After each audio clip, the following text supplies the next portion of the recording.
Queridos irmãos, a paz do Senhor Jesus Cristo. Deus abençoe e poder tomar os vossos assentos, por favor, fiquem à vontade.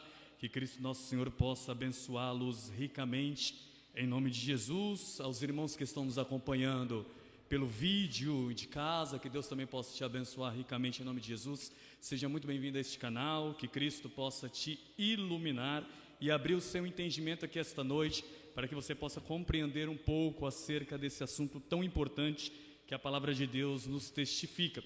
Hoje, dessa feita, segundo o coração do pastor, com certeza Deus colocou isso no coração dele, falaremos acerca de finanças, né? Este assunto que muitas vezes é um tabu dentro das igrejas, é um tabu em meio aos crentes, porque nós imaginamos, que quem é rico, quem tem dinheiro, quem é abundante em bens materiais, não está com Deus. Mormente esta é a visão e a imaginação de muitos dos irmãos e talvez até de nós que aqui estamos. Irmãos, que fique bem claro que tudo que for colocado aqui não é de maneira alguma uma afronta direta a nenhum de nós, tá bom? É um ensino da palavra de Deus. Eu também preciso aprender a controlar o meu dinheiro, a controlar os meus gastos, a controlar as minhas finanças, a deixar Deus agir na minha vida, para que assim eu também possa ser próspero na presença do Senhor, e mais do que isso, poder abençoar as pessoas que estão ao meu redor. Afinal de contas, irmãos, quando nós sabemos controlar muito bem os nossos gastos, as nossas dívidas, os nossos problemas financeiros, sobra para que nós também possamos abençoar as pessoas que estão ao nosso redor. Eu gostaria de começar lendo um texto em Provérbios, capítulo de número 3. Provérbios, capítulo de número 3, o versículo 9 e o versículo 10. Provérbios, capítulo de número 3, versículo de número 9 e versículo de número 10. A saber, o livro de Provérbios nos ensina muito acerca de finanças, acerca de dinheiro, acerca de dívida, como controlar, todas essas coisas que tão de perto nos rodeiam. Os irmãos encontraram um texto, digam amém. O texto diz: honra o Senhor com os seus bens e com as primícias de toda a tua renda, e se encherão fartamente os teus celeiros e transbordarão de vinho os teus lagares. Aqui há uma promessa de Deus para as nossas vidas, que se nós honrarmos o Senhor com os nossos bens, com as primícias e com toda a nossa renda, com certeza se encherá os nossos celeiros e se transbordarão de vinho os nossos lagares. Irmãos, saber, lagar é lugar de pisar uva, lagar é o lugar de que os antigos homens de Deus, principalmente no Oriente Antigo, eles utilizavam de um local para esmagar as uvas. E dali o suco das uvas escorria e enchia os baldes que estavam ao redor. O texto nos diz que se nós abençoarmos, se nós formos de acordo com a vontade do Senhor com relação aos nossos bens, as primícias da nossa renda, esse lagar, ele não só encherá os baldes que estão ao seu redor, mas como transbordará para a glória de Deus. E vê que esta promessa, como muitas outras promessas bíblicas, elas são condicionais. Afinal de contas, irmãos, o nosso Deus é um Deus que abençoa, com certeza, mas é um Deus também que pede algo vindo de nós. Porque tem pessoas que imaginam e creem, irmãos, que aquela promessa que Deus diz que se nós dermos com alegria, o Senhor nos abençoará, ela não funciona. E nós vemos à luz das Escrituras Sagradas que tem algumas bênçãos dadas por Deus que são altamente condicionais. Então, se eu fizer, Deus fará por mim. Isso é um fato e isso não pode ser negado. Inúmeras promessas de Deus são condicionais. A promessa da salvação é uma promessa diferente. Você não precisa fazer para receber. É graça, nada além de graça, e somente por meio da graça de Cristo Jesus nosso Senhor. Mas há algumas outras promessas que são condicionais. Então a promessa de abundância material sobre a sua vida, a promessa de bênçãos materiais sobre a sua vida, elas são condicionais à luz das Escrituras. Honra o Senhor com os teus bens, com a primícia da tua renda, e se encherão os seus celeiros e transbordarão de vinho os seus lagares. Então qual que é o objetivo, irmãos? Eu quero dividir o sermão desta noite em dois princípios. O primeiro princípio, preste bem atenção no que eu vou falar. Nós falaremos acerca de finanças. Entraremos no quesito do que é finanças. Como eu consigo controlar a minha renda? Como que eu faço para não gastar mais do que eu ganho? né? Quais são os princípios da palavra de Deus que eu posso aplicar à minha vida para poder me controlar com relação àquilo que eu ganho. E a segunda parte, nós iremos uma parte mais prática sobre a palavra de Deus, trabalhando a vida de José do Egito. Como este homem chamado José do Egito conseguiu ser governador do Egito e fazer com que aquelas terras fossem terras prósperas, mesmo diante dos 7 anos de crise que aconteceram lá no Egito. Então a primeira parte é uma parte mais teórica acerca de finanças, e a segunda parte é uma parte mais prática acerca de finanças, amém? Então vamos iniciar aqui, irmãos. Então meu objetivo essa noite é mostrar aos irmãos que a vida espiritual do cristão também é fidelidade com Deus com relação ao controle dos bens que nós adquirimos. Irmãos, os bens que nós adquirimos também são um método de glorificarmos e exaltarmos ao nome de Jesus. Não é só você vir à igreja, levantar a mão para o céu, dar glória a Deus e aleluia. Não, o seu dinheiro também é um método de adorar e de glorificar ao santo nome de Jesus. E entendam bem, irmãos, eu não estou falando aqui que são essas as prioridades na vida do cristão. Na realidade não, bens materiais nunca são prioridade na vida do cristão, mas fazem parte da vida de um crente de verdade. Fazem parte da vida de um verdadeiro cristão. E esses bens que nós temos, eles são nós, mas também para glorificar e exaltar ao nome do Senhor. Então, irmãos, vamos partir do princípio. Falar sobre dinheiro sempre foi um tema muito delicado no meio do povo de Deus, mas é um tema essencial. A Bíblia fala mais de dinheiro do que sobre o inferno e do que sobre o céu. Há mais versículos acerca de money, de dinheiro, de bens materiais, do que do céu e do inferno. Então, se é um assunto tão pertinente nas Escrituras, é um assunto que nós também devemos trabalhar. Então, irmãos, Deus se importa com o que ganhamos, com aquilo que nós gastamos e com aquilo que nós doamos. Até as nossas doações, Deus também se importa. Então, é importante entender que o dinheiro é um teste de fidelidade a Deus. Abra aí Lucas capítulo 16, versículo 10 e versículo 11, por favor. Lucas capítulo 16, versículo 10 e versículo 11. Olha o que diz o texto. Quem é fiel no mínimo, também é fiel no muito. Quem é injusto no mínimo, também é injusto no muito. Pois, se nas riquezas injustas não fostes fiéis, quem vos confiará as verdadeiras? Olha a pergunta aqui que é feita. Se você, nas coisas mínimas, não consegue ser fiel a Deus, como nas coisas máximas você conseguirá, de alguma forma, agradar ao Senhor? Então é aquela questão, Eliuda, se eu não consigo ser fiel a Deus, nas pequenas coisas, nos 10% do meu salário que eu ganho com relação ao dízimo, como que eu vou conseguir ser fiel a Deus se Deus me der muito e em abundância? Porque na mentalidade de algumas pessoas, eu só vou abençoar a obra de Deus quando eu tiver muito para abençoar. Irmãos, quem não abençoa no pouco, não vai conseguir abençoar no muito. Isto é uma realidade. Com certeza aquele que abençoa no pouco, também terá condições suficientes de abençoar no muito. Então vocês acompanhem os slides, por favor, que são de suma importância. Anotar que falar sobre dinheiro é um tema delicado, mas é essencial. E a Bíblia fala mais sobre dinheiro do que sobre o céu e o inferno. E Deus se importa com aquilo que ganhamos, com aquilo que gastamos e com aquilo que doamos. A primeira coisa, irmãos, que eu quero partilhar com vocês é: Deus é dono de tudo. Olha os Salmos 24, versículo 1, por mim, por favor. Salmos 24, versículo de número 1. Salmos 24, versículo de número 1. Olha o texto que diz: do Senhor é a terra e a sua plenitude, o mundo e aqueles que nele habitam. Então temos aqui, irmãos, um princípio. Quem é o dono de todas as coisas? Deus. Há uma passagem na Bíblia que diz que Ele é o dono do ouro e da prata.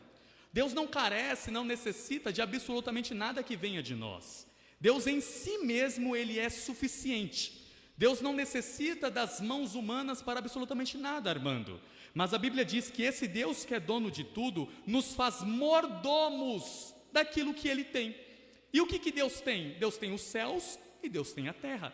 Mas Deus deu os céus e a terra para os homens cuidarem, ou não é verdade? Os céus, os aviões estão onde? Mano, nos céus.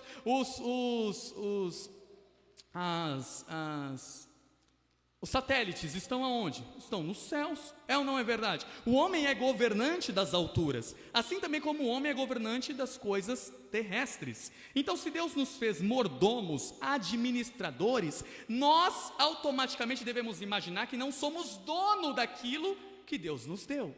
Vocês concordam comigo? Nós somos apenas mordomos daquilo que Deus nos deu. Então, se somos mordomos daquilo que Deus nos deu, nós temos que cuidar com muito zelo, com muito carinho, com muito amor. E aqui alguns princípios. O que temos? Tempo. Tá, irmãos, devemos granjear para que o nosso tempo, o nosso talento e o nosso tesouro possa multiplicar. Não é essa a primícia, irmãos, de quem investe? Eu não invisto para não ter retorno, eu invisto para ter algum retorno. Às vezes esses investimentos, Diogo, eles não são muito bem feitos, e às vezes o retorno que nós esperávamos que acontecesse, não acontece. Mas, a princípio, todo o investimento é para que haja, através desse investimento, um retorno. Isso com relação a tudo. O seu tempo, por exemplo, você investe o seu tempo na casa do Senhor, no seu trabalho, a vida com sua família, esperando que haja no investimento do seu tempo um retorno. É ou não é verdade? Ou alguém veio aqui não esperando receber alguma forma de retorno? Todos nós aguardamos, irmãos, seja qual for esse retorno que for, esperar receber do Senhor os tais. A boa administração é uma forma de adoração a Deus. O cristão fiel reconhece que cada real que ele possui, que cada instante do seu tempo, que cada momento da sua vida é unicamente para glorificar e exaltar ao santo nome do Senhor. Bem posto isso aqui? Então esta é a introdução. Deus é dono de tudo. Segundo, irmãos, que fique bem claro ao coração dos amados: trabalhar é uma bênção, não é uma maldição. Eu não estou entrando ainda nos pormenores acerca de finanças. O slide 2 vai falar sobre isso, que trabalhar é uma bênção, não é uma maldição. Então analisemos o seguinte, Provérbios 10:4 nos diz: a mão preguiçosa empobrece, mas a mão diligente enriquece. Repare só com isso, irmãos. O trabalho nunca foi dado por Deus como maldição. Porque tem pessoas que pensam, trabalhar é uma maldição. Os nossos irmãos, os nossos pais lá no Éden, eles começaram a trabalhar depois que caíram. Isso é uma inverdade, isso é uma mentira, isso é um engodo, isso é um engano. Adão começou a trabalhar antes da queda. O trabalho, portanto, precede a queda do homem. Deus criou o homem para cultivar e para cuidar da terra, para cuidar do Éden, para cuidar daquilo que Deus tinha feito. Portanto, o trabalho não é maldição, trabalho é bênção dada por Deus. Então não murmure do emprego que você tem, não reclame do trabalho que você tem, não deixe com que as fadigas da vida façam você entender que o seu trabalho, que o seu emprego, que o seu exercício para granjear bens monetários é uma maldição dada por Deus. Não, levante a mão para o céu, porque o seu trabalho é uma bênção e uma bênção dada por Deus. As donas de casa que aqui estão, talvez não tenham um trabalho, um exercício fora de casa. O trabalho que você exerce dentro do seu lar também é para glorificar e exaltar ao santo nome de Jesus. A saber, irmãos, os puritanos, eles entendiam que até o ar que você respira, até o passo que você caminha, tudo que você faz, desde uma necessidade fisiológica até uma obra extraordinária como uma pregação do evangelho que nós estamos fazendo aqui essa noite, tudo que você faça, até dormir, você tem que fazer para a glória e o louvor do santo nome de Jesus. Os puritanos imaginavam e entendiam assim, e eu também compreendo assim. Então você, mulher que é dona do lar, e talvez entenda que o seu trabalho não é útil, até o método de trabalho que você tem dentro da sua casa é para louvar e engrandecer ao santo nome de Jesus. Então entenda bem, trabalho é bênção, não é maldição. Deus abençoou o trabalho honesto e o trabalho diligente. O que é o trabalho honesto? É o trabalho que não atrapalha o outro. É o trabalho que não tira do bolso do outro para que entre dentro do seu bolso. Porque tem métodos, irmãos, de trabalho que infelizmente acabam prejudicando outras pessoas para que assim você seja beneficiado. Às vezes uma nota fiscal fria, uma nota fiscal falsificada, às vezes um superfaturamento, às vezes um infrafaturamento, às vezes um suprafaturamento. Não é isso que Deus às vezes quer da nossa vida e às vezes a gente faz. Às vezes a gente exerce esses trabalhos que Deus olha e diz: não é esse trabalho que eu quero para você. Mas um trabalho honesto, ele glorifica e exalta o nome de Jesus. E um trabalho diligente, o que é um trabalho diligente? É um trabalho feito com maestria, com vontade e no tempo oportuno. O trabalho nunca pode tomar o lugar da sua vida com Deus. Tá bom, irmãos? Que fique bem claro isso aqui. Nós trabalhamos porque temos necessidades. Nós precisamos comer, nós precisamos beber, nós precisamos viver. E é por meio do nosso trabalho que nós comemos, vivemos e também nos alimentamos, enfim, temos tudo o que nós temos. Mas o trabalho não pode tomar o lugar de Deus nas nossas vidas. Como é isso, Elton? Tem pessoas que trabalham tanto, que não tem tempo para a família, que não tem tempo para a igreja, que não tem tempo para Deus. É ou não é verdade, irmãos? Você que me acompanha de casa, é ou não é uma realidade? Tem pessoas que trabalham tanto que se esquecem que primeiro vem o reino de Deus e a sua justiça e as demais coisas vos serão acrescentadas. Portanto, irmãos, o trabalho não é castigo, mas parte do plano divino desde o Éden. Devemos buscar a excelência e a integridade em tudo o que fazemos. Irmã Nelma, integridade e desejo em fazer é a coisa mais importante que aquele que exerce o trabalho deve planejar. Irmãos, não é fazer por fazer, é fazer por desejo de fazer. Entenda bem, quando eu saio da minha casa com o intuito de chegar no meu emprego e trabalhar, eu vou para o meu emprego trabalhar. As minhas 8 horas, muito bem pagas pelo meu patrão, são 8 horas que eu devo dar o meu todo para a empresa que eu trabalho. Entenda bem, tem pessoas, e misericórdia, eu já ouvi aí, misericórdia.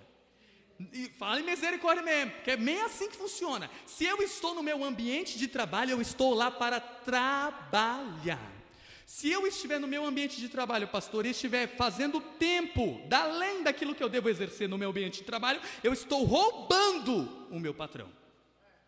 Entenda bem, eu estou falando para mim, lembra que eu falei para vocês? Tudo que aqui for dito não é uma afronta direta a ninguém, é a realidade que a palavra de Deus nos diz que nós devemos caminhar.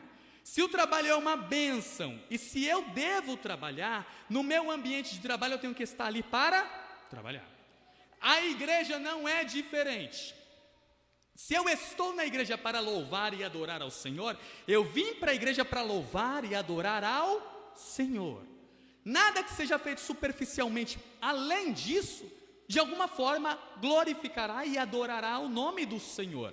Então, se a minha intenção esta noite é vir trazer uma mensagem, a mensagem que eu vim trazer tem que ser audível, tem que ser entendível e tem que ser comunicável para que os irmãos possam compreender aquilo que eu estou falando. É ou não é uma realidade? Agora, quando eu venho para a igreja de qualquer forma, de qualquer jeito, de qualquer maneira, sem saber nem o que eu vou explicar aos irmãos, o trabalho na igreja fica superficial, fica paupérrimo, fica fraco. O pastor falou aqui agora há pouco acerca da qualidade com relação ao nosso audiovisual. E só tem qualidade, pastor, por quê? Porque as pessoas vêm com o intuito de trabalhar. É ou não é uma realidade? A irmã Nininha vem com o intuito no ciclo de oração, de orar, de dirigir o trabalho, para que o trabalho seja bem feito e o nome de Jesus seja glorificado. Então, se você serve água aos irmãos, sirva com maestria. Sirva como ninguém jamais serviu um copo d'água na história. Sirva dessa forma. Se você limpa o banco da igreja, limpe de uma forma tão extraordinária que ninguém jamais fez como você está fazendo. Se você canta, cante com toda a qualidade vocal que você tem para louvar e engrandecer ao santo nome de Jesus. Se você prega, estude, rasgue-se durante a sua vida, o seu dia a dia, para que você possa trazer a melhor mensagem, para que a igreja possa levantar a mão para o céu e glorificar o nome do Senhor. Porque, irmãos, as nossas finanças muitas vezes estão fracas, porque nós não colocamos esses princípios elementares sobre a nossa vida, de fazermos o melhor, independentemente do grau e do cargo que você exerça dentro da igreja, dentro do seu trabalho, dentro da sua casa. Isso é concernante a tudo, irmãos, até a vida conjugal. Porque um marido que não partilha dos momentos íntimos com sua esposa, uma esposa que não partilha de momentos íntimos com seu marido, com relação a tudo, irmãos, sair, passear, se divertir, aproveitar o melhor que a vida tem, irmãos, isso, o casamento tende a decair. Então tudo que nós fazemos do nosso melhor, com todo o nosso coração, o nome de Jesus é glorificado. 3. Planejamento e prudência financeira. Se primeiro nós falamos acerca de que Deus é dono de tudo, e segundo, nós estamos tratando acerca do trabalho, agora falaremos que o planejamento e a prudência financeira são de suma importância. Todo o material está aqui, irmãos. Quem quiser depois o material, peça-me que eu cedo aos irmãos. Lucas capítulo 14, versículo 28 diz: quem de vós, querendo construir uma torre, não se assenta primeiro para calcular os gastos que você terá para construir? Deus se agrada de quem planeja e evita desperdícios. Tem aqui duas coisas muito importantes. Primeiro, planejamento. Tudo que nós vamos fazer temos que planejar. Claro que tem coisas que acontecem de supetão, de repente. Essas coisas que são de supetão, são de repente, estão nas mãos do Senhor e o Senhor cuida. Mas aquilo que depende de mim, como um bom administrador, eu preciso me organizar para que aquilo que eu vou fazer no futuro dê certo. Ou quem aqui vai construir uma casa, né? Parafraseando a palavra de Jesus. Quem aqui vai construir uma casa e antes não faz os cálculos para ver se vai conseguir terminar? Porque às vezes nós começamos a construção de uma casa, fazemos os alicerces, colocamos lá o cimento, dá tudo certo, começamos a levantar as paredes, daqui a pouco o dinheiro se vai. E deixamos a casa do jeito que está, servindo de escândalo para as pessoas que olham e dizem: olha, ele começou e não pôde terminar. Por quê? Porque não se planejou. Porque se tivesse feito um orçamento, se tivesse antes colocado tudo num papel, com certeza, é quase 100% de certeza, irmãos, que daria certo, que daria tudo certo e que o nome do Senhor seria glorificado. Deus se agrada de quem planeja. Irmãos, planejamento não é falta de confiança em Deus. Tem gente que fala: não preciso planejar nada porque Deus vai me abençoar, porque eu confio em Deus. Eu creio pelo contrário. Quanto mais eu me planejo, mais eu mostro a minha confiança em Deus. Isso é concernente a tudo, pastor. Tem umas igrejas por aí, eu não quero citá-las, que infelizmente acham que a palavra vai vir do céu, né? Eles abrem a Bíblia lá em qualquer capítulo lá e falam que a palavra é revelada. Não, se eu não me desgastar procurando a melhor exegese, a melhor hermenêutica do texto, se eu não me desgastar lendo outros livros para poder compreender o texto, eu vou trazer aqui banana, e vou trazer aqui maçã, e vou trazer aqui coisas que não tem absolutamente nada a ver com aquilo que a palavra de Deus diz. Nada a ver. Eu vou dizer para vocês banana e vocês vão dar glória a Deus. Mas quando nós nos preparamos, nos planejamos, Deus nos abençoa e as coisas dão tudo certo para a glória do Senhor. A falta de controle financeiro é uma porta aberta para preocupações e para dívidas. Não tem nada, irmãos, que gaste mais, ou nada que gaste mais a vida espiritual de um crente que dívidas. Que dívidas? Eu tenho alguns dados aqui e gostaria de lê-los para os irmãos. O grau de endividamento do brasileiro é assombroso. Olha para isso. É tão alto que passa do anormal. 80% das famílias possuem alguma dívida. Irmãos, entenda bem, possuir dívida não é o problema. O problema é eu não conseguir quitar as minhas dívidas.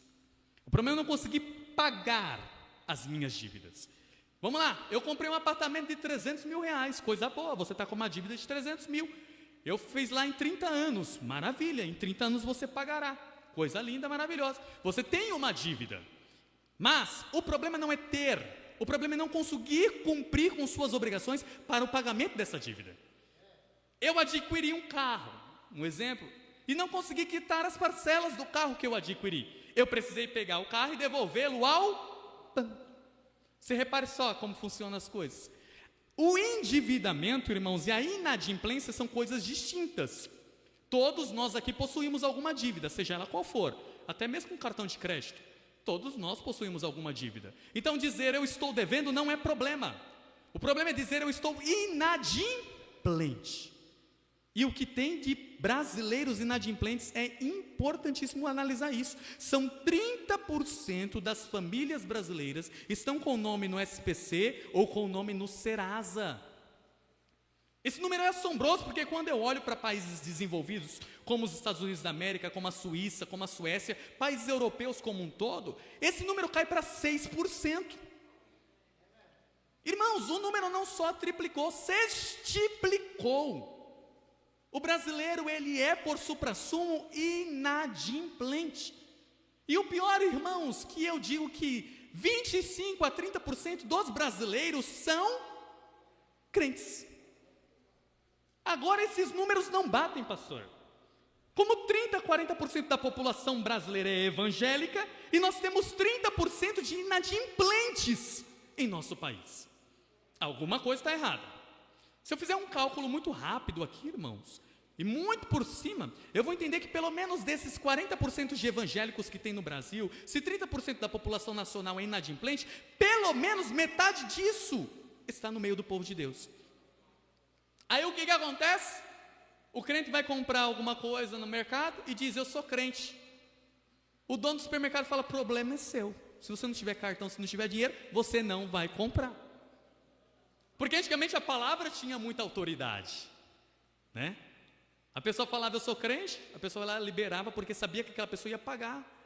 Mas infelizmente o grau de endividamento e de inadimplência está tão alto que as pessoas não estão confiando mais uma nas outras. Eu tenho alguns outros dados aqui com relação a dívidas. O que mais faz com que os brasileiros tenham dívidas chama-se cartão de crédito. Cartão de crédito. Repita comigo, cartão de crédito. Você tem ou não tem? Ei, maravilha, é uma bênção.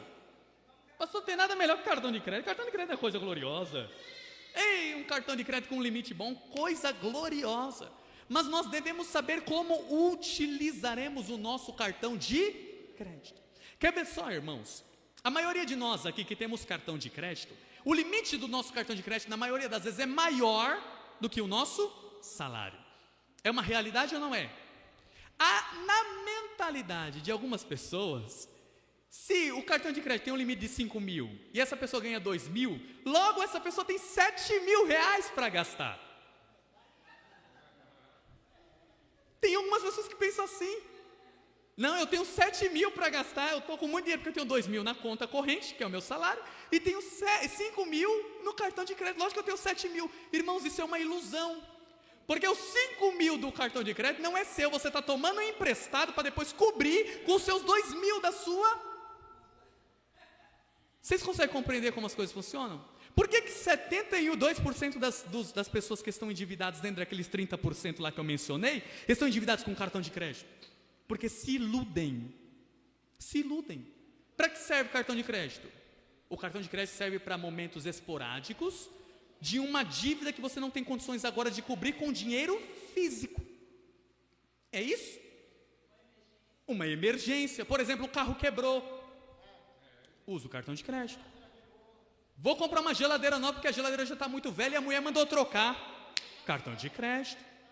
Outra coisa importante aqui, o pastor está falando sobre parcelamento, irmãos. O Kaique me perguntou hoje sobre isso. Como que eu faço com relação a parcelamento no cartão? Parcelo tudo, não parcelo, deixo tudo à vista, como que eu faço? Se você tem condições de pagar à vista, entenda bem o que eu vou falar. Se você tem condições de pagar à vista alguma coisa e a aplicação de desconto naquilo que você paga à vista, pague à vista. Eu tenho dinheiro e dá desconto no dinheiro. Então eu vou pagar à vista e vou ter o meu desconto. Agora, se você vai e a pessoa não dá desconto algum, Se no dinheiro e no cartão é a mesma coisa, você pode usar aquele dinheiro para investir, para futuramente ter o dinheiro para pagar o cartão, use o cartão. Vocês conseguem compreender? Alimento. Vou comprar compras para casa. Pague à vista. Pague no dinheiro. Porque o alimento é uma coisa que se esvai. Você compra comida, daqui 15 dias já não tem mais nada dentro de casa, tem que comprar de novo. E a dívida que você gastou no cartão de crédito continua lá. Então é um ciclo sem fim. Vocês conseguem compreender? Então bens materiais como casa, carro, móveis, enfim, vou investir na minha casa, vou fazer uma reforma, use o cartão de crédito. Eu vou comer, vou sair para comer com minha esposa, com meus filhos, enfim, pague em dinheiro físico se for possível. Outra coisa que deixa os brasileiros muito endividados, o cheque especial. O que é o cheque especial? É aquela quantia que fica guardada pelo banco, que não pertence a você, pertence ao banco. Aí você estoura todo o seu dinheiro que você tem na conta corrente e começa a usar o dinheiro do cheque especial, achando que aquele dinheiro é seu. E os juros e mora, irmãos, em cima do cheque especial é um negócio de outro mundo. Irmãos, é 400 a 500% ao ano, é loucura, é loucura. É você se enforcar, é igual um empréstimo consignado com o banco. Pessoas que pegam empréstimo consignado do banco de 5 mil para pagar em 5 anos, vai pagar no final 30 mil reais. É doideira, não é, irmãos? Porque o banco tira de você de uma forma que você nem nota, você nem percebe. É o seu agiota de uma forma legal. É o banco. Então, irmãos, nessas questões de prudência com relação à vida financeira, é interessante entender que às vezes essas dívidas que nós adquirimos é também muitas vezes por falta de contentamento com relação àquilo que nós já temos. Porque, pastor, os olhos, quando veem, o coração deseja. E quando o coração deseja, você usa o cartão de crédito. A bolsa nova, você está com 10 bolsas dentro de casa, mas viu uma bolsa nova na vitrine e eu quero. Sapato novo, né? Eu vi um sapato novo, eu quero. Você está com 5 pares de sapato dentro de casa, mas olha para o sapato, eu quero. Para que você quer? Muitas vezes é porque o olho desejou e você quis. Às vezes também é por status. Ah, mas a fulana de tal está usando, eu também preciso usar. Ah, mas o cicrano tem, eu preciso também ter. Irmãos, esqueça o cicrano, esqueça o fulano. Viva a tua vida e deixa Deus permear a tua história. Quem anda pela cabeça dos outros é piolho. Ah, mas o pastor fez uma viagem dos sonhos. O pastor foi para Israel. Eu também tenho que ir para Israel. Não precisa. Não precisa. E aí tem gente se endividando por causa dessas coisas, por causa do olho gordo e por causa da falta de contentamento. Contentamento é chave para as nossas vidas. Se contente com aquilo que você tem. Ah, mas a minha geladeira já está velha. Beleza, troque-a. Mas se a sua geladeira ainda funciona e está nova, permaneça com ela, invista esse dinheiro em uma outra coisa. Ah, meu carro está velho. Às vezes é o carro velho que não tem dívida do que um carro novo para você pegar uma dívida desse tamanho aqui e depois não conseguir pagar. É ou não é verdade? É o carnê desse tamanho que parece uma Bíblia. É extraordinário. Irmãos, quarto ponto aqui. Se o primeiro ponto é que Deus é dono de tudo, o segundo ponto que nós trabalhamos aqui é a questão de trabalhar como uma bênção vinda de Deus. O terceiro ponto é planejar a prudência e a vida financeira com prudência e eficácia. O quarto ponto é a generosidade atrai bênçãos vindas de Deus. Olha só, um texto em 2 Coríntios capítulo 9, versos 6 a 8 diz: aquele que semeia pouco, pouco também ceifará. E o que semeia abundância, em abundância ceifará. Olha que interessante, Paulo está trabalhando ali, irmãos, o princípio da generosidade. E repare só, irmãos, que a maioria das pessoas que são generosas são as pessoas que quase nada possuem e quase nada têm. A maioria das vezes é assim que funciona. As pessoas são fiéis, mesmo tendo muito pouco. Os que mais ajudam os mais pobres são os pobres. Isso é uma realidade. Generosidade, irmãos. Deus ama aquele que dá com alegria. A generosidade revela confiança no cuidado divino. E aqui eu vou falar de novo de umas frases que eu vivo a repetir. Não combina crente mão de vaca. Não combina crente suvina. Não combina crente que não é generoso, que é cobiçoso, crente que é avarento, não combina. O crente vê a necessidade de um outro crente, e mesmo ele não tendo, no coração dele tem um desejo de ajudar. Então ele faz alguma coisa para poder ajudar. Às vezes, irmãos, a ajuda que parte de nós não precisa ser necessariamente uma ajuda financeira. Às vezes existem outros métodos e outro jeito de ajudar alguém. É ou não é uma realidade? Eu sei que meu irmão está lá batendo uma laje, ele precisa de alguma forma de cimento, de areia e de cal, sei lá o que vai ser utilizado para bater aquela laje de ferragem. Eu não tenho condições financeiras de abençoá-lo para que ele possa comprar essas coisas, mas eu tenho uma mão de obra, então eu vou lá no dia que ele estiver, vou carregar a lata na cabeça e vou ajudar o meu irmão a bater aquela laje. Eu não consigo porque eu tenho um problema na coluna e o negócio vai...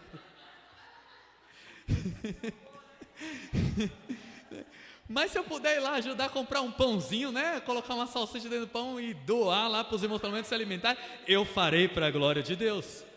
Generosidade, irmãos. Dar abre espaço para que Deus abençoe mais. O cristão deve ofertar e dizimar com fé, reconhecendo que tudo vem do Senhor, não como uma forma de barganha. Eu vou fazer para Deus porque Deus vai fazer para mim. Não, eu faço para Deus porque Deus já fez por mim.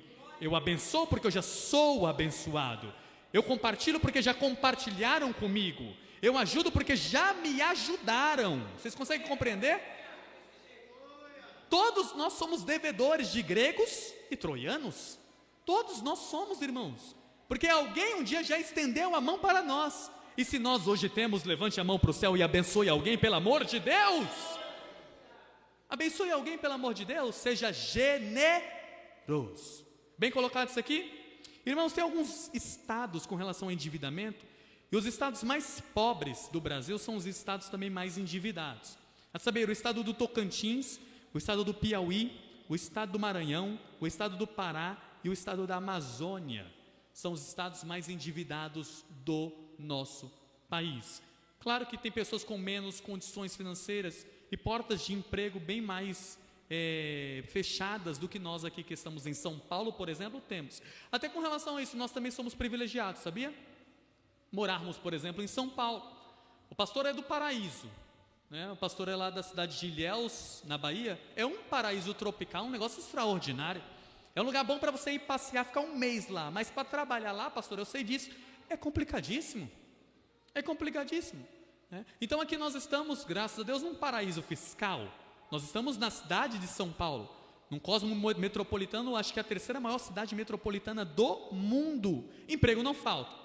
Pessoa que está em São Paulo diz que está desempregada, ou é preguiçoso, ou não tem vontade de trabalhar, que é a mesma coisa, né? São sinônimos. Ou é preguiçoso, está sem vontade de trabalhar. Por quê, irmãos? Porque há emprego para todo mundo que quer emprego, basta você querer, e às vezes, pastor, não escolher aquilo que você precisa. Porque às vezes eu queria, claro, trabalhar no ar-condicionado, dentro de um escritório, só que... Mas às vezes não é isso. Às vezes eu tenho que sair para a rua para fazer entrega, é ou não é? Às vezes eu tenho que me virar de alguma forma possível cozinhando, é ou não é? Às vezes está com calor de 30 graus, estou lá cozinhando e a suor está derretendo a cara, é ou não é? Porque às vezes o trabalho que Deus tem para nós não é aquilo que nós queremos, mas é aquilo que nós precisamos para a glória de Deus. Então todo trabalho honrado é próspero para a glória de Deus. Se você dirige um carro levando pessoas para cima e para baixo, levante a mão para o céu, porque é um trabalho honrado para a glória do Senhor. Se você varre uma casa, limpa uma casa, cuida de uma casa, levante a mão para o céu e glorifique o nome do Senhor. Se você cozinha, se você trabalha em home office, do jeito que você trabalhar, é um trabalho digno para a glória e o louvor do nome do Senhor. Amém? Conseguiram compreender essa primeira parte? Finanças, deu muito bem para compreender. Por que nós estamos tão endividados? Porque gastamos mais do que ganhamos. Bem colocado? Vamos fazer algumas coisas interessantes aqui e analisar algumas coisas, irmãos. Quem mais é próspero é quem mais investe, não é quem mais guarda. Entenda bem.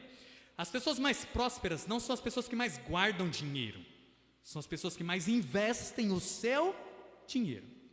Guardar dinheiro não funciona. Guardar dinheiro é retrocesso.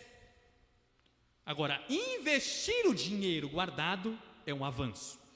Elton, como que eu posso investir o meu dinheiro? Talvez com uma segunda renda. Por exemplo, a pessoa trabalha de segunda a sexta numa loja. Ela tem um salário fixo dela, mas ela está querendo granjear um pouquinho mais. Então o que ela vai fazer? Ela vai pegar parte do salário dela, investir em roupas, ou comprar roupas, para revender. Ela está fazendo uma segunda renda com a primeira renda. Ela está fazendo um investimento financeiro. A pessoa às vezes ganha, mas guarda o dinheiro na poupança. É um bom investimento. Não é o melhor, mas é um bom investimento. Já é um começo. A poupança, a rentabilidade da poupança, ela é muito baixa. Bom, está beirando aí a taxa Selic, se eu não me engano. Acho que são 12%, né, parece aí, da taxa Selic ao ano, o que é uma rentabilidade muito baixa. 12% ao ano é quase nada. Mas se você tem uma boa aplicação, uma boa conduta financeira, até mesmo isso pode te ajudar. Talvez um CDB, quem já ouviu falar de CDB aqui? CDI, são investimentos que alguns bancos, eles dão a nós, e está lá bem na nossa cara, no aplicativo do nosso celular. Basta nós querermos para que isso possa acontecer. Eu ainda acho que venda e compra é a melhor forma de investimento. Bem posto isso aqui? Fechamos essa parte? Vamos agora para a parte da aplicação bíblica com relação ao que trabalhamos. Abre a Bíblia, por favor, Gênesis, capítulo 41, do versículo 33 ao versículo de número 40. Gênesis, capítulo de número 41, do verso 33 ao verso de número 40. Olha o que diz o texto. Portanto, Faraó se proveja agora de um varão inteligente e sábio, e o ponha sobre a terra do Egito. Faça isso, Faraó, e ponha governadores sobre a terra, e tome a quinta parte da terra do Egito nos 7 anos de fartura, e ajunte toda a comida. Olha que interessante o que José está falando. Ajunte toda a comida desses bons anos que vêm, e amontoe trigo debaixo da mão de Faraó, para que o mantimento nas cidades e o guardem. Assim será o mantimento para provimento da terra, para os 7 anos de fome que haverá de vir sobre o Egito, para que a terra não pereça de fome. E esta palavra foi boa aos olhos de Faraó e aos olhos de todos os servos. E disse Faraó aos seus servos: acharíamos por acaso um varão com este dom, que haja o Espírito de Deus? Depois disse Faraó a José: pois que Deus que te de fazer saber sobre isso. Ninguém é tão inteligente quanto tu, José. Tu estarás sobre a minha casa, e sobre a tua boca se governará todo o meu povo. Somente no trono, José, eu serei maior que você. Olha que coisa gloriosa. Quem aqui conhece a história de José do Egito? É uma história extraordinária. Irmãos, José para mim é o melhor tipo de Cristo que nós temos na Bíblia Sagrada. José é um homem que tudo sofreu e soube perdoar aqueles que o afligiu. José é um homem que soube amar, mesmo diante das crises e das adversidades da vida. José é um homem que entendeu que mesmo nas crises, até nas crises, Deus é o Deus das crises também. Deus é o Deus das crises também. Isso pode assustar, né? A nossa mente, como que é assim? Deus é Deus das crises? Deus é o Deus das crises. Deus é o Deus das provas. E às vezes há uma palavra na minha mente que diz: meu Deus, quão boas são as minhas provações. Porque nas minhas provações, até nelas, o Senhor também está. Até nas minhas guerras internas, Deus também está. E José entendeu muito bem disso. José era filho de Jacó, foi vendido como escravo aos midianitas, preso injustamente e finalmente levado à posição de governador do Egito, depois de muitos anos. Sua história mostra a fidelidade que ele teve com Deus, a sua integridade, a sua boa administração e como essas coisas podem transformar o curso da história de um homem.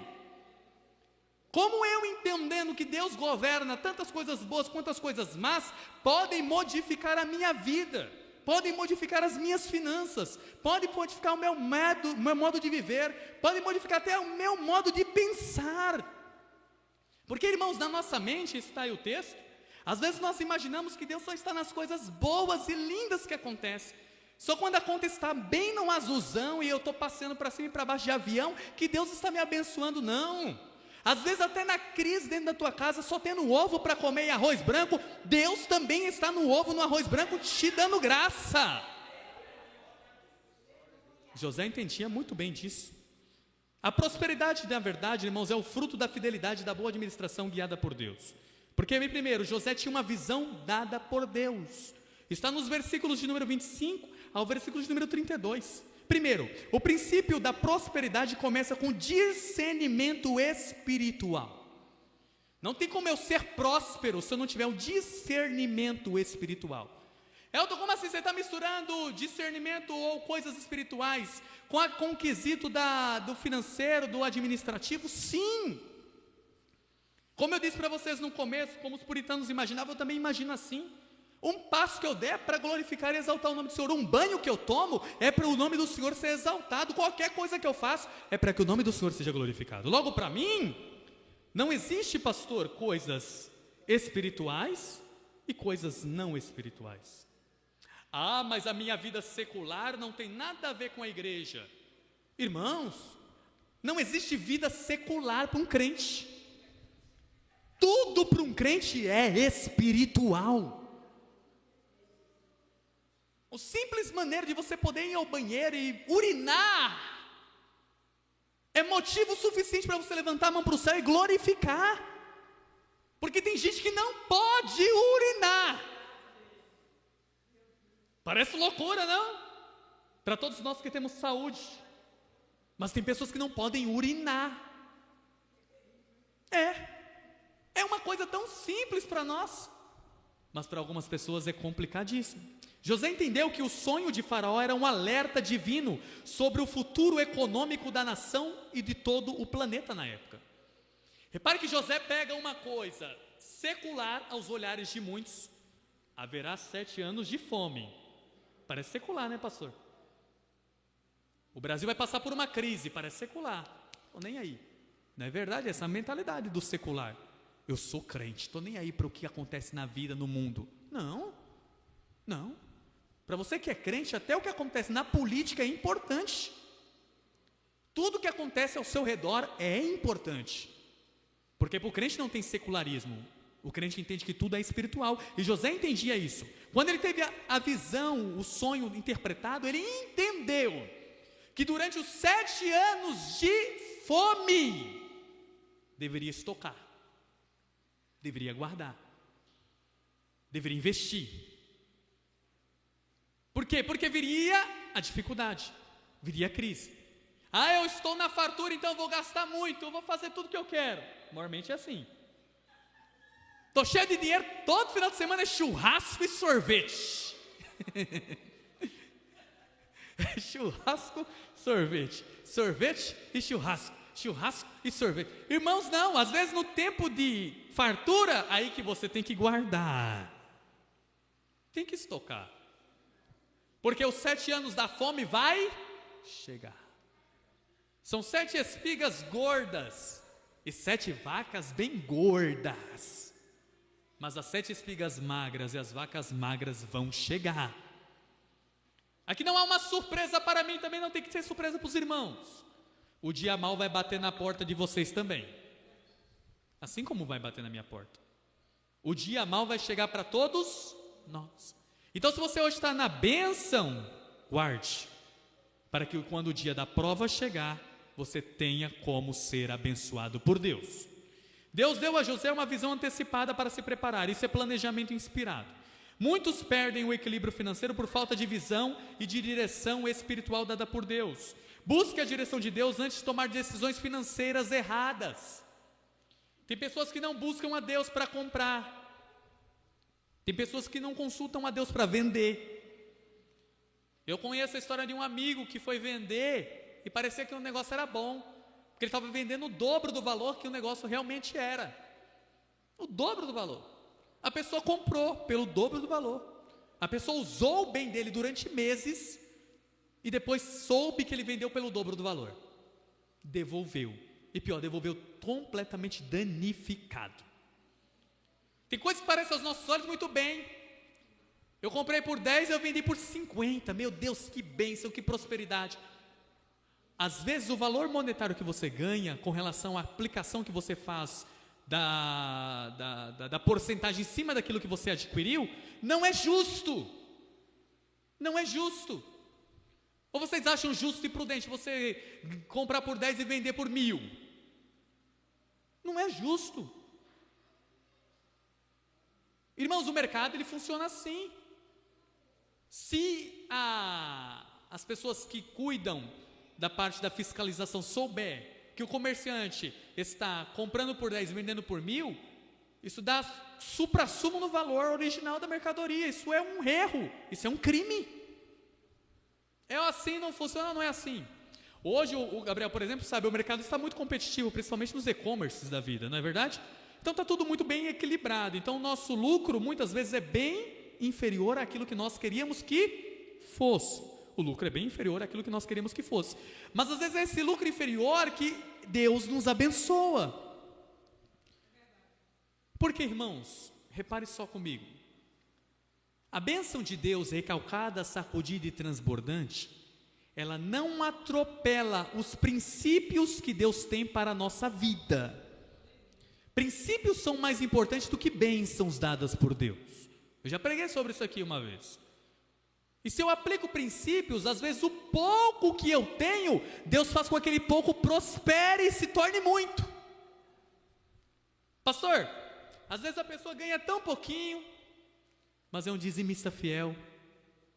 Às vezes ganha tão quase nada, mas sempre está ali abençoando. Para essa pessoa nunca falta nada. Agora tem outros que ganham muito bem, mas são mesquinhos, mão de vacas, e ganham porque suprassumam aquilo que eles possuem. Chega no final do mês, não tem nenhum dinheiro para comprar uma coxinha. É ou não é? Lá em Oséias, melhor em Amós, está escrito que vocês vão colher, mas não vão comer.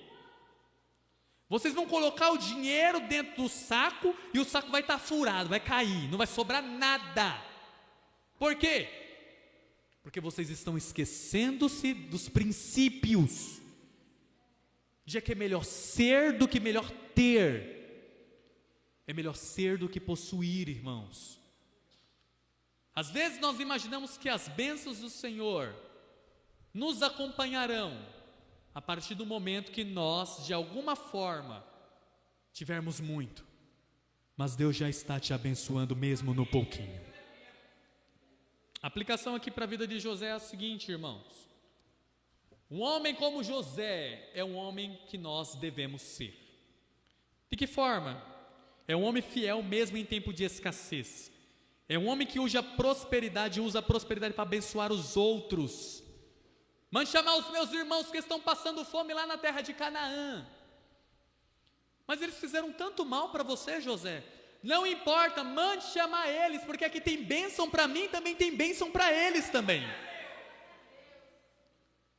Sabe, as pessoas às vezes, pastor, levantam calúnias, difamações e querem o nosso mal. Mas o que nos faz um José de Deus? É chamar eles para comer também da picanha, é convidá-los para fazer um churrasco junto com a gente. Fala mal de você, mas você fala, meu irmão, eu te amo, em nome de Jesus, eu te amo. Meu irmão, você está criticando, mas eu estou do seu lado, 24 horas por dia, eu oro por você, meu irmão. Isso fará você um José de Deus. É ou não é realidade? Chame Rubem, Simeão, chame Azer, chame Judá, chame Benjamim, chame o pai Jacó também, que está bem velhão, traga para o Egito, porque aqui tem abundância, ninguém aqui vai passar fome para a glória de Deus. A crise está instaurada lá fora no mundo, mas aqui tem prosperidade para a glória de Deus. Então o que nós faremos? Chamaremos os aleijados, os coxos, os mancos, traremos para cá para dentro e desfrutaremos dessas bênçãos com eles, para que o nome do Senhor seja glorificado uma vez mais. Trazendo para o lado espiritual, as bênçãos de Deus não são só para nós. As finanças que Deus nos abençoa não são só para nós. Homens que me escutam, o dinheiro que vocês têm, se vocês são casados, não são de vocês. São de vocês, das vossas esposas e dos vossos filhos. Porque por incrível que pareça, pastor, tem pais que tem coragem de dar dinheiro no mar de cigarro no litro de cachaça, mas tem coragem de comprar um presentinho, um bonequinho para o seu filho, para sua filha, uma boneca para sua menina. Tem homens, e isso, irmãos, são uns mundanos, que essa mentalidade não entra dentro da nossa mente de maneira alguma, que com os outros é mil amores, mas com os dentro de casa é só terrores. E isso acontece. Às vezes eu vou convidar alguém para lá em casa jantar ou fazer alguma coisa, e a Stephanie fala, vamos colocar a melhor toalha de mesa, vamos colocar o melhor centro de mesa, vamos colocar as melhores louças na mesa. Eu digo, vamos fazer isso para agradar os nossos convidados. Mas isso tem que ser feito também para nós primeiro. A louça bonita que você tem em casa é para você, para o seu marido, para os seus filhos primeiro, depois para os outros. Não deixe seus filhos comer ovo. Quando você convida alguém, serve picanha. Sirva picanha para os seus filhos e para a sua esposa primeiro, e aí sim para os outros depois. Por quê, irmãos? Porque nós mostramos que a prosperidade, ela começa dentro da nossa casa e ela começa dentro do nosso lar para com os nossos. Se eu consigo abençoar a minha esposa e os meus filhos, eu vou conseguir abençoar o meu irmão que está do meu lado também, e até mesmo um estranho que está na rua. Bem colocado isso aqui? Vida financeira, vida próspera, depende da nossa intimidade e da nossa vida para com Deus. Deu para compreender alguma coisa sobre o assunto? O assunto é extenso, tem muitas coisas que daria para falar, mas até aqui o Senhor me deu, e aqui eu entrego o microfone em nome de Jesus. Que Deus te abençoe em nome de Jesus. Fiquem na paz do Senhor. Obrigado, pastor.